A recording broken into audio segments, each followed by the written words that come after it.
ሳይሳተፍ ከህማሙ ባንድም በሌላ ምክንያት ያሳለፈ ያመለጠው ሰው ቢኖር እዳለበት ይላል። ምንድነው እዳለበት ማለት? ባለ 50 የሚባለው ቀን ካለፈ በኋላ አስልቶ እችን ቀን ሊሰግድ ሊጾም ሊጸልይ ይገባዋል ባለ 50ው ካለፈዋል። ስለዚህ እዳለበት። እሁድ ዕለት የሆሳዕና እሁድ ማለት ነው ማታ የሆሳዕና እሁድ ማታ የበላ ሰው ሰኞ ጦሙን ይውላል እንዳለ ሳይበላ ያድራል። ማክሰኞ ደግሞ አንድ ቀን አስግሮ ይበላል። ማክሰኞ የበላው ረቡዕ ሳይበላ ይውልና አስግሮ ደግሞ ሐሙስ ይበላል። ሐሙስ በልቶ የበረታ እስከ እሁድ ይቆያል። ያልበረታ ደግሞ ዓርብ በልቶ ቅዳሜ በፍጹም ምግብ አይበላም። ዋናው የቅዳሴ ዓላማ ምንድነው? የቅዳሴ ዓላማ ምንድነው ሲባል እንደው ቢያንስ እንኳን ቡራኬ እኮ አሁን ነፍሳት ከሲኦል ወጡ ተብሎ የሚታወጀው ዓርብ ነው። ዓርብ ቅዳሜ እኮ ኪዳን ይደረሳል። ቡራኬ ግን አይሰጥም። ለምን? ቢያንስ እንኳን ክርስቶስ ተንሥአ እሙታን ተብሎ እስኪታወጅ ድረስ ምንም አይነት የእንስሳትን ደም ማፍሰስ ተገቢ እንዳልሆነ በዚህ ልክ መረዳት ያስፈልጋል። ይሰገዳል አይሰገድም? በዓላት ሲሆኑ ቅዱስ ሚካኤልም ሲሆን እመቤታችንም ሲሆኑ በሕማማት ውስጥ ሲውል ለሚለው መልስ የቃል ትምህርት 100 ሰው ቢመልስ የተግባር ትምህርት 1000 ሰው ነው የሚመልሰው።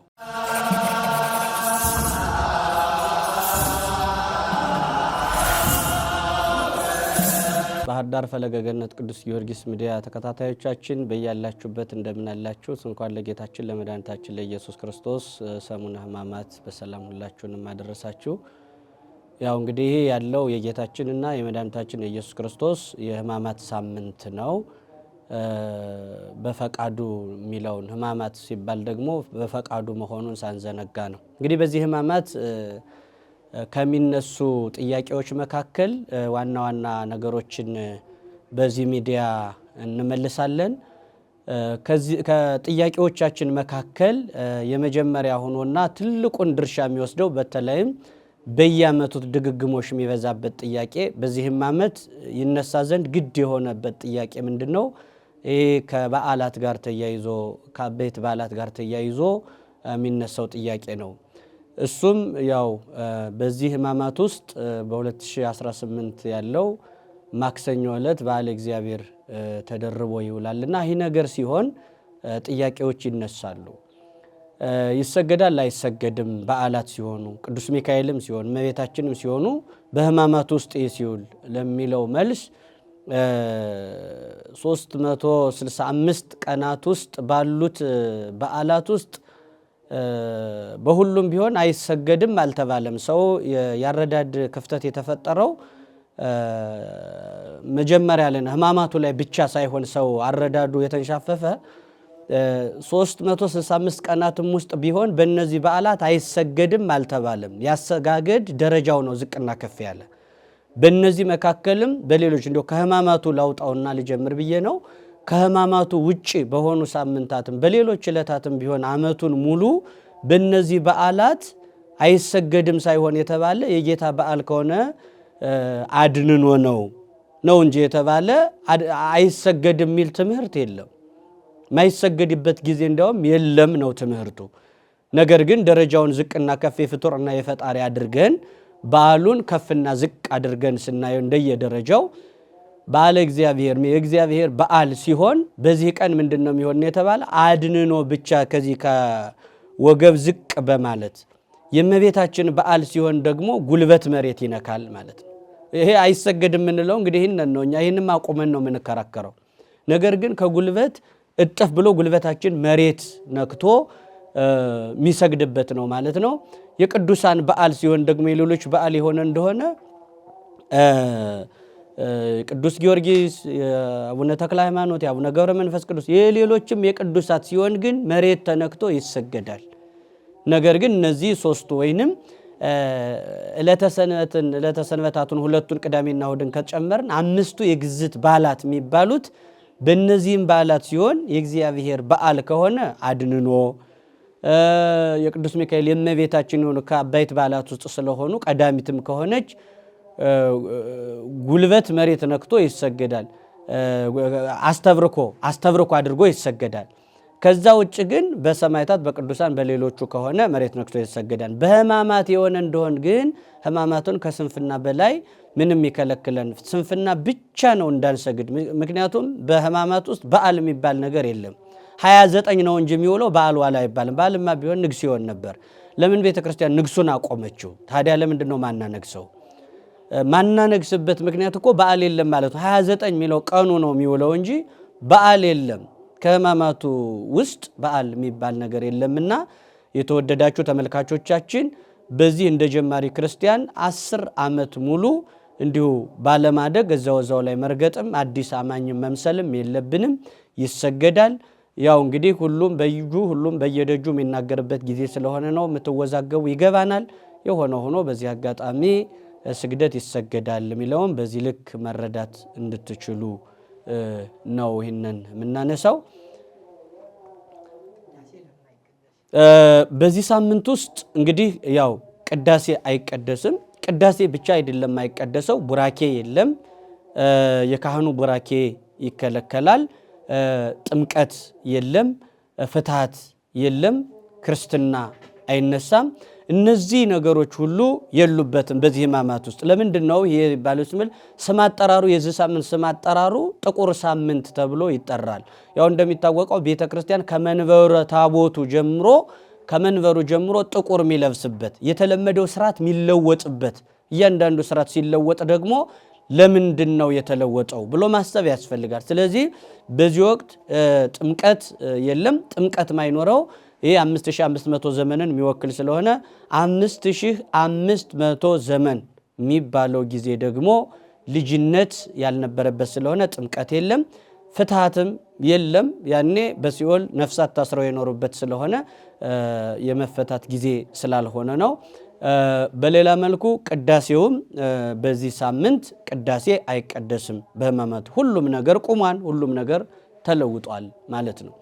ከዚህ ጋር ተያይዞ ብቻ በሳምንቱ ውስጥ ቅዳሴ የለም ባልንበት ሳምንት ውስጥ አዲሱ ክስተት ዕለተ ሐሙስ ቅዳሴ ይቀደሳል። በዕለተ ሐሙስ ለምንድን ነው በዕለተ ሐሙስ በተለየ መንገድ ቅዳሴ የሚቀደሰው ተብሎ ሲታወቅ እንግዲህ የአዲስ ኪዳኑ የቅዳሴው መነሻ ምሰሶው የቆመው እዚህ ዕለት ላይ ባለው ስርዓት ነው። እንግዲህ መድኃኒታችን ኢየሱስ ክርስቶስ የማቴዎስ ወንጌል ምዕራፍ 26 ቁጥር 26 ላይ በዕለተ ሐሙስ ደቀ መዛሙርቱን ሰብስቦ ስርዓተ ምስጢርን ነግ በመልዕልተ መስቀል የሚፈተተው ስጋዬ ይህ ነው፣ በኩናተ ለንጊኖስ ኩናተ ሐራዊ በጦር ወግቶ የሚያፈሰው ደሜ ይህ ነው፣ እንካችሁ ብሉ እንካችሁ ጠጡ ብሎ ስርዓተ ምስጢርን ያሳየበት ዕለት ስለሆነ ይሄ ጸሎተ ሐሙስ ይባላል። በዚህ ቀን ቅዳሴ ይቀደሳል። ደግሞ ቅዳሴው ዝም ብሎ ቅዳሴ ይቀደሳል ብቻ ሳይሆን ቅዳሴው የሚቀደስበት መንገድ የተለየ ነው። እንደ ሁል ጊዜው አይደለም፣ ረጅም አይደለም፣ አጭር ነው።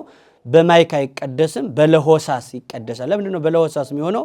ያው አይሁድ ክርስቶስን ያስያዙት በሹክሹክታ ስለሆነ ማለት ነው። በዝግታ በዝምታ አድፍጠው መጠው ነው የያዙት እና ቅዳሴው ራሱ ዝግ ያለ ዝም ያለ ግርግር የማይበዛበት ጸጥ ያለ ነው። እንደ ሁል ጊዜው ረጅምም አይደለም፣ እንደ ሁል ጊዜው ድምጸት የሚበዛበት ማይክ የምንጠቀምበት ጊዜ አይደለም።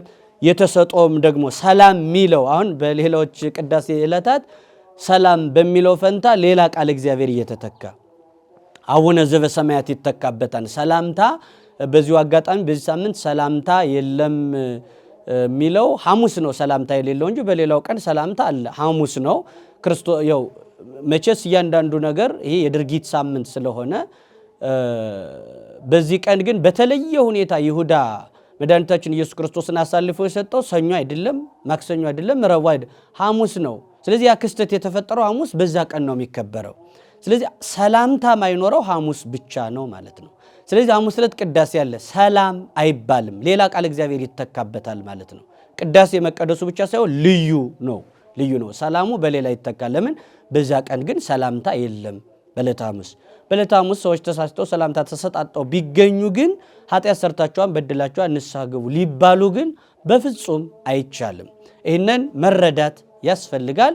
ከዚህም የተነሳ እንግዲህ ዋናው የቅዳሴ ዓላማ ምንድን ነው? የቅዳሴ ዓላማ ምንድን ነው ሲባል የቅዳሴው ዓላማ ህብስቱን ለውጦ ስጋ መለኮት፣ ወይኑን ለውጦ ደመ መለኮት ማድረግ ነው። የቅዳሴው ዓላማ ተደምሮ ተቀንሶ ህዝቡን ለቁርባን ማብቃት ነው። በዕለተ ዓርብ ክርስቶስ የሚሰቀለው ስጋውን ቆርሶ ደሙን አፍስሶ ለመስጠት ነው።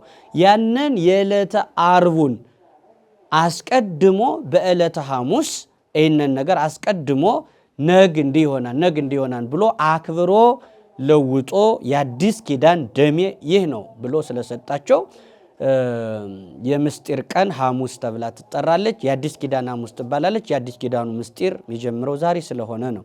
የአዲስ ኪዳኑ ሐሙስ የሚጀምረው እሱ ስለሆነ ነው ማለት ነው። ይሄ የተለየ የምስጢር ቀን ነው። ጸሎተ ሐሙስ ተብሎ ሌላ መጠሪያ ያለው። ጸሎተ ሐሙስ ተብሎ የሚጠራበትም አንዱ ምክንያት መድኃኒታችን ኢየሱስ ክርስቶስ ሦስቱን የምስጢር ሐዋርያት እንደሚታወቀው የክርስቶስ ቤተሰብ የሚባለው 120 ነው። 5000 ህዝብ ቀን ቀን አብሮት ይውላል፣ ማታ ማታ ግን ይበተናል ወደየቦታው። አብረውት የሚያድሩ ቤተሰቡ 120 ናቸው። ከ120 12ቱን ይመርጥ፣ 12ቱ ቅርቦቹ ናቸው። ከ12ቱ ደግሞ 3 የምስጢር ደቀ መዛሙርት ይመርጣል። ደብረ ታቦር ላይ 3ቱን ነው ይዞ የወጣ። ሙት ሲያስነሳ 3ቱን ለምን ነገር ሁሉ በ3 ይጸናል እንዲል ምስክር የሚጸናው በ3 ነው። ከዚህ የተነሳ ሙት ሲያስነሳ ነገ በዓለም ላይ ምስክር ሆነው የሚሄዱ 3 ምስክሮች ናቸውና 3ቱን ደብረ ታቦር ላይም ሙት ሲያስነሳ ይዟቸው እንደሚሄድ ዛሬም በጸሎተ ሐሙስ 3ቱን ደቀ መዛሙርት አስከትሎ ሄዶ ግንባሩን መሬት አስነክቶ እየሰገደ ጸለየ ነው የሚለው። ዝም ጸለየ አይደለም። ጸሎተ ሐሙስ እየሰገደ ነው የሚጸልየው። እኛም እየሰገድን የምናሳልፍበት ጊዜ ነው። እየሰገደ ጸለየ ይላል። በኦሪት ዘፍጥረት አብርሃም እየሰገደ ሳቀ ተብሎ በተጻፈበት ትልቅ መጽሐፍ ክርስቶስ ግን እየሰገደ ጸለየ ተብሎ የተጻፈበት ግሩም ነገር የታየበት ነውና በጣም የሚገርመው እየሰገደ በጸለየበት ጊዜ አስከትሏቸው የሄዱት ደቀ መዛሙርቶቹ ምስክር እንዲሆኑ ሲዝሉበት አይዟችሁ ወደ ፈተና እንዳትገቡ ተግታችሁ ጸልዩ እያለ እየመላለሰ ነግሮ ጸሎት የጸለየበት ስለሆነ ጸሎተ ሐሙስ፣ ጸሎቱም ከስግደት ጋር የሚደረግበት ሐሙስ ነው ማለት ነው። ከዚህ ጋር ተያይዞ ጉልባን የሚባለውን በዚህ ቀን ይፈጸማል። እንግዲህ ከብሉይ ኪዳን መነሻውን ያደረገ ነው። ኦሪት ዘጸአት ምዕራፍ 12ን የሚያነብሰው የጉልባንን ታሪክ ዳር እስከ ዳር መረዳት ይችላል ማለት ነው። እስራኤላውያን ከግብፅ ከፈርዖን አገዛዝ ነፃ መውጣታቸውን ምክንያት አድርጎ የተሰራ ስርዓት ነው ማለት ነው። ግብፅ ጨለማ ናት። እግዚአብሔርም ከጨለማ ወደ ብርሃን ሊመልሰን ነው መስቀል ላይ የዋለው። ሙሴ የክርስቶስ ምሳሌ ነው። ግብፅ የሲኦል ምሳሌ ናት። በዛ ሲወጡ ግን በፍጥነት ያልበሰለ ያልቦካ ነገር ይዘው ስለነበረ ያንን የሚያስታውሰውን ነገር በዕለተ ሐሙስ እናከናውናለን ማለት ነው። እሱንም ተጨማሪ አድርጎ መያዝ ማሰብ ይገባል ማለት ነው። እጽበተ እግር የሚባለው በጣም የሚገርመው በዚህ ቀን ክርስቶስ እንግዲህ ተፋቀሩ ተፋቀሩ ተፋቀሩ እያለ መጣና ይሄ ፍቅር የሚባለው በምላስ ብቻ አይሰበክም፣ ተግባር ይጠይቃልና ክርስቶስ ተፋቀሩ ያለውን ለማሳየት ምን አደረገ? ኢየሱስ ክርስቶስ በቃል የተናገረውን በተግባር አሳየው። ለምን? የቃል ትምህርት 100 ሰው ቢመልስ የተግባር ትምህርት 1000 ሰው ነው የሚመልሰው። ስለዚህ ክርስቶስ በተግባር ነው። የዕለተ ዓርቡ ቀጥታ በተግባር የሚታይ ነው። በዚህ ወቅትም ሰዎቹ እንዲያደርጉ የሚጠበቅባቸው ተግባር እንጂ ንግግር አይደለም። የተግባር በተግባር እየወደቅን እየተነሳ እንደ ክርስቶስ እየጸለየን በብዛት የምናሳልፍበት ሕማሙን ሞቱን ይህንን በማንበብ በተግባር የምናሳይበት ነው ማለት ነውና የይሁዳን እግር አጥቦ ፍቅሩን ትሕትናውን የገለጠው የደቀ መዛሙርቱን እግር በማጠብ ነው። ዝቅ ብሎ በማጠብ ትሕትናውን ገለጠ። ፍቅሩን ግን የገለጠው የይሁዳን እግር በማጠብ ነው። እኛ በዙሪያችን ያሉ ይሁዳዎችን እንዴት የእያንዳንዳችን ብዙ ይሁዳዎች አሉን፣ እነሱን እንዴት ነው መውደድ ያለብን ብለን እንዳንቸገር ምሳሌን ተውኩላችሁ ይላል። በዚህ ቀን እስመ አርአያየ ወሀብኩክሙ አንትሙኒ ከመዝ ግበሩ ለቢጽክሙ ይላል። እናንተም ለባልንጀሮቻችሁ እንደዚህ አድርጉላችሁ፣ እኔ አርአያዬን ምሳሌን ተውኩላችሁ፣ ይህን ማደርገውን አወቃችሁን ይላል። ዝም ብሎ አይደለም፣ ማደርገውን አያችሁ ገባችሁ ሆይ። ስለዚህ በዚህ ቀን ምንድነው ያደረገ ካል ሊያስይዘው ጠላት አሰልፎ የሚመጣውን ይሁዳ ወዳጄ ሆይ አመጣጥ መልካም ነውን ብሎ ወዳጄ ብሎ ይጠራዋል። ጠላቶቻችን ወዳጅ ብሎ ለመጥራት ከባድ ሊሆን ይችላል። ክርስቶስ ያሳየው ሆምጣጤ እስከ መጠጣት ድረስ ወዳጅን በዙሪያችን ያሉ የይሁዳን ቢከፉ ከይሁዳ የሚከፉ ወዳጆች ስለሌሉ በዚህ ቀን ግን ክርስቶስ የይሁዳን እግር በማጠብ እስከዚህ ድረስ የፍቅርን ጥግ በንግግር ሳይሆን በተግባር ሰበከልን ማለት ነው። ወደ ዓርቡ ስናልፍ እንግዲህ እቺ ዕለተ ዓርብ ወዳጅና ጠላት የተለየበት ቀን ናት። ወዳጅና ጠላት የተለየበት 38 ዓመት ችግሩ የተፈታለት መጻጉዕ በሐሰት መስክሮ የክርስቶስን ፊት የመለኮትን ፊት በድፍረት መጥቶ እጁ የተቃጠለበት ብዙዎቹ የተበተኑበት የሌሊቱ ኒቆዲሞስ ግን የቀኖች ሲበተኑ የሌሊቱ ተማሪ በግልጽ የተገለጠበት ልዩ ቀን ነው። መብርሃን ክርስቶስን ልጇን ስትወልደው ያለምጥ ወልዳ ነገር ግን አምጣ ያልወለደችው ልጇን በዚህ ቀን ግን የምጥ ያክል ስምዖን አረጋዊ በነፍስሽ ሰይፍ ያልፋል የተባለው የስምዖን አረጋዊው ትንቢት የተፈጸመበት በዚህ ቀን ልዩ ልዩ ድርጊቶች ይታያሉ ማለት ነው። ከነዚያ መካከልም ሙሻሙሾ የሚባለው ይህ ባህላዊ ትውፊቱን ጠብቆ የሚመጣው ትውፊት የሚባለው በነገራችን ላይ ትውፊት መነሻው ምንድነው ሲባል በቅብብሎሽ የሚመጣ ስለሆነ ቁልጭ አድርጎ የሚያሳይልን ግን ራእየ ዮሐንስን ራሱን መጽሐፉን ስንመለከተው በራእየ ዮሐንስ የትውፊት አመጣጡ እንዴት ነው ያልን እንደሆነ ራእየ ዮሐንስ ላይ ስንመለከት ቀጥታ ኢየሱስ ክርስቶስ ራእዩን ለቅዱስ ዮሐንስ አይደለም ይገልጥለት። ኢየሱስ ክርስቶስ ለመላኩ ይገልጥለታል፣ መላኩ ደግሞ ለቅዱስ ዮሐንስ ይገልጽለታል። ቅዱስ ዮሐንስ ወይጽሕፍ ለሰብኡ አብያተ ክርስቲያናት ለሰባቱ አብያተ ክርስቲያናት ብሎ ይጽፋል። ስለዚህ ቅብብሎች ነው። ኢየሱስ ክርስቶስ ለመላኩ፣ መላኩ ለዮሐንስ፣ ዮሐንስ ለሰባቱ አብያተ ክርስቲያናት ማለት ለፍጽምት ለሆነች በምስጢርም በጸጋም ፍጽምት ለሆነች ቤተክርስቲያን ይጽፍላታል። ያ ነው ቅብብሎሽ የሚባለው፣ ያ ነው ትውፊት፣ ቅዱስ ትውፊት የሚባለው እሱ ነው። ስለዚህ ከዚህ የተነሳ ምሻምሾ የሚባለውም በዚህ ቀን ይሆናል ማለት ነው። እንግዲህ ከእንትኑ ጋር ስን ውሻ ውሾ ብሎ የተገረፈበትን የምናሳይበት ምክንያት ነው። ብትሩ ዥጉርጉር ነው፣ አንድ አይነት መልክ አይደለም ያለውና መለኮትና ትስብእትን የሚያሳይ ነው። አሁን ዛሬ መስቀል ላይ ተሰቀለ፣ ምራቅ ተተፋበት፣ እንዲሆነ ሞተ እያልን የምንናገርበት በለበሰው ስጋ መለኮት በስጋ ደከመ፣ በስጋ ተራበ፣ በስጋ እንዲህ አለ እያልን ነው የምንገልጠውና ያ ዥጉርጉር ነው ማለት ነው። ማይደክመው ከሚደክመው፣ ማይራበው ከሚራበው፣ ማይጠማው ከሚጠማው፣ ማይሞተው ከሚሞተው ተዋህዷል ማለት ነው። ይህንን ለማሳየት ነው በዕለተ ዓርብም ኒቆዲሞስና ዮሴፍ ሲገንዙት ዝም ብለው እንደ ሩቅ ብእሲ ሰው ብቻ ማለት ነው። ሩቅ ብእሲ ማለት አምላክነት የሌለው ማለት ነው። ስለዚህ ዝም ብለው በሚገንዙበት ሰዓት አይኖቹን ግልጥልጥ አድርጎ በመለኮት ሕያው ነኝ። በመኃልየ ሲናገር ምን ይላል? አነ ንውም ወልቤ ንቅሕት፣ እኔ ተኝቻለሁ ልቤ ግን የነቃች ናት ይላል። ምን ማለት ነው? እኔ ተኝቻለሁ ልቤ ግን ነቅታለች ማለት በስጋ ምውት በመለኮት ሕያው ነው። ምንቀበለው ስጋው ደግሞ ነፍስ የተለየው መለኮት የተዋሃደው ነው ምንልም ለዚህ ነው። ስለዚህ በመለኮት ሕያው ነው፣ በስጋ ግን ምውት ነው። ያንን ለማስመስከር ሙቷን ብለው ተደናግጠው በሰውኛ ሐሳብ ውስጥ ያለውን አእምሯቸውን ሊመልሰው ለምን ዝም ብላችሁ እንደ ተራ ሰው ትገንዛላችሁ ብሎ አይኖቹን ግልጥልጥ አድርጎ በፈቃዱ ስርዓት ያስተምራቸዋል። ቅዱስ እግዚአብሔር ቅዱስ ኃያል ቅዱስ ሕያው ዘኢይመውት እያላችሁ ነው እንጂ ብሎ መልሶ ደግሞ በፈቃዱ ያሸልባል እና የሚገርም ድርጊት ነው የሚያሳየው። ስለዚህ መለኮትና ትስብእት ነው። ይሄ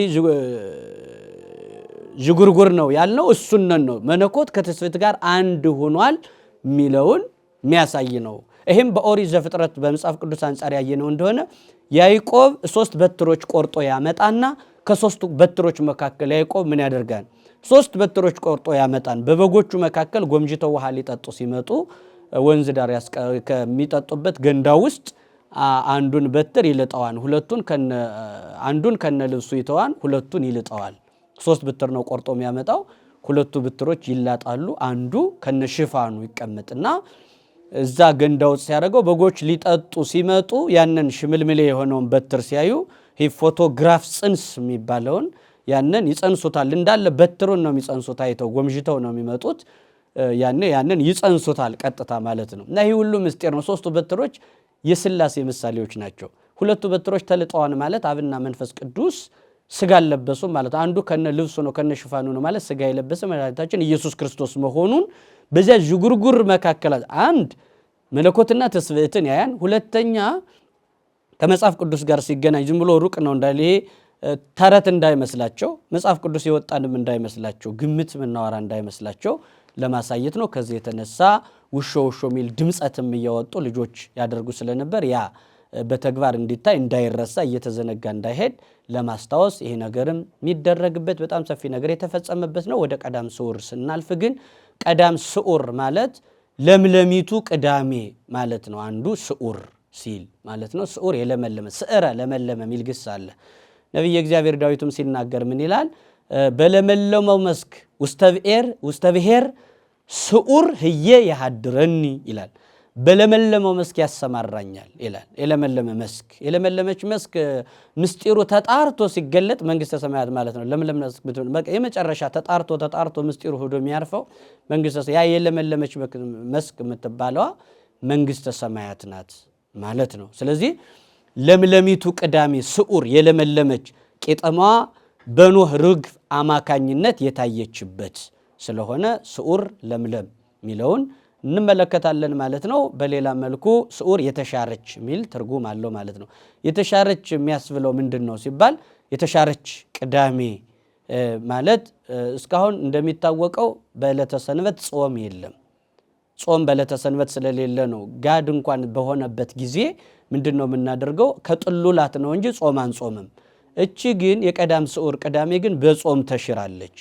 እመቤታችንም ሐዋርያትም ክርስቶስ ሲያዝ ካዩ በኋላ ትንሣኤውን ካላየን አንቀምስም ብለው በተለይ ያዕቆብ የተባለውን መነሻ አድርገው ቅዱስ ያዕቆብን ሁሉም ሳይበሉ ከዕለት ሐሙስ ጀምረው ሐሙስ፣ ዓርብ፣ ቅዳሜ አድርገው ቅዳሜንም ጨምረው እስከ ትንሣኤው ድረስ ጾመው ስለነበረ በጾም ተሽራለች እቺ ቀን። በሌላ ቀን ግን በዚህ ቀን ሲጾም የተገኘ ሰው ትክክል እንዳልሆነ ለሳያነ ሰንበትሰ ይሄይስወሙ ከለባት ነው የሚለው። ሰንበትን የሚሽሩትን ሰዎች ውሾች ይሻላቸዋል ይላል። ስለዚህ እቺ ቀን ግን ሕግ ስለ ሕግ ተሽሮ ሕግ አንዳንድ ጊዜ ስለ ሕግ ይሻርና እችን ቀን በጾም የተሻረች ናት። ሰዎች ግን ዓለማዊ ስራ ለመስራት ስጋዊ ስራ ለመስራት ሲያንጎዳጉዱ ይታያሉ። ያው የምስጢር እጥረት ነው።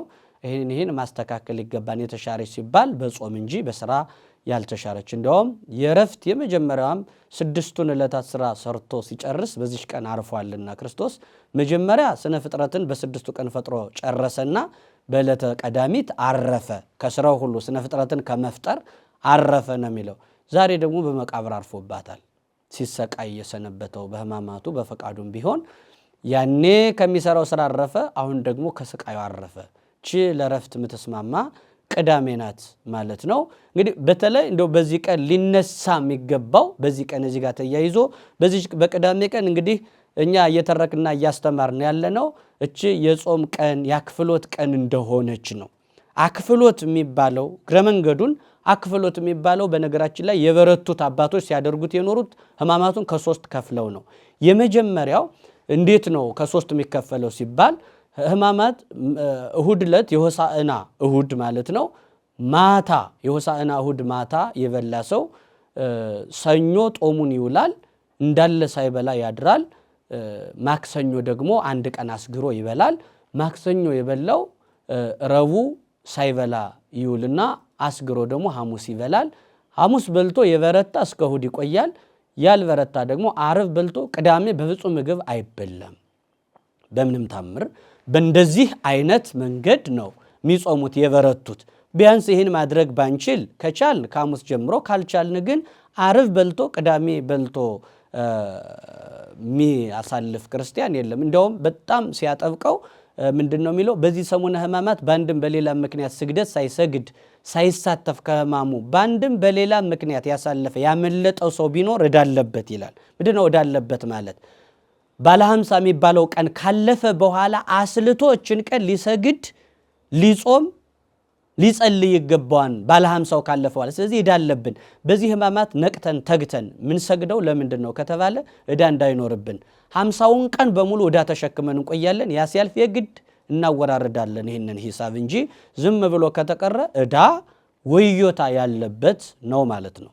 ከዚህ ጋር እኔ ማንሳት የፈለግኩት ምንድን ነው ከተባለ እንደሚታወቀው እንግዲህ ቅዳሜ ማንኛውም ሰው አክፍሎ ይዋልና ከቅዳሴው ይካፈል በተባለበት ቀን እርድ የሚባል በጣም በጣም በጣም በጣም ሰው እንደው ነዳያንን ለማግደፍ ነው በሚል ሰበብ ሰዎች አክፍለው ቅዳሴውን ይካፈሉ በሚባልበት በዚህ ድንቅ ቀን ሲጾም ውሎ አይጥ ወልዳ እንዲሉ የመጨረሻው ቀን ሄደው ደም ያፈሳሉ። በዚህ ቀን እርድ ይፈጽማሉ። በፍጹም ቤተ ክርስቲያናችን ተሰርታ ያለቀች ስንዱ እመቤት ነው ስም አጠራሯ። ተሰርታ ያለቀች ናት። እኛ በትራኩ መሮጥ እንጂ አዲስ ነገር የምንፈጥርላት ቤተ ክርስቲያን አይደለችም። በዚህ ሰዓት ቅዳሴውን ተካፍለው እንደው የቀደሙት እንደውም ትልልቆቹማ በሃይማኖታቸው የጸኑት እናቶች የፊደል ቅርጽ ማያውቁ እናቶች እንኳን ምን ነው የሚያደርጉት? በዚህ ቀን ሌሊት ልክ ጾሙ እንደተፈታ እንኳን ከቅበለው አካባቢ ቋንጣ አትርፈው የተረፈው ቋንጣ እንቁላል የእንስሳት አስተዋጽኦ ወተት እርጎ በሚባለው ነው ገድፈው ቆይተው የዶሮ በጉ ፍየሉ በሬው ምኑ ይሄ ከዛ በኋላ የሚመጣ ነው እንጂ እንደው ደርሰው እንኳን ከዚህ ስጋ ጋር ሙጭጭ አይሉ። አሁን ነዳያንን ለመርዳት ለማግደፍ ነዳያን ለምንድን ነው ቀን የማይበሉት? ሌሊት የመብላት ግዴታ እኮ የለባቸውም። አገልግሎትም ከተባለ ጠንቅቆ ነው እንጂ በሆነ ስበብ አጣቦ አክፍላችሁ ይህን አድርጉ አስቀድሳችሁ ስጾሙ ቆይታችሁ በበሬ ስጋ አትግደፉ የአምላክን ስጋና ደም ተቀበሉ ብላ በምታዘዝ ቤተክርስቲያን ውስጥ እንደው በዚያ ቀን ቤተክርስቲያን በማደር ፈንታ ነጭ ለብሶ እንደው እዚ ዶሮ እንደ አራዊት እዚ ከዶሮ ከምን ጋራ ያለን አጣብቂኝ ውስጥ መውጣት መቻል አለብን። እንደው ቢያንስ እንኳን ቡራኬ እኮ አሁን ነፍሳት ከሲኦል ወጡ ተብሎ የሚታወጀው ዓርብ ነው። ዓርብ ቅዳሜ እኮ ኪዳን ይደረሳል። ቡራኬ ግን አይሰጥም። ለምን?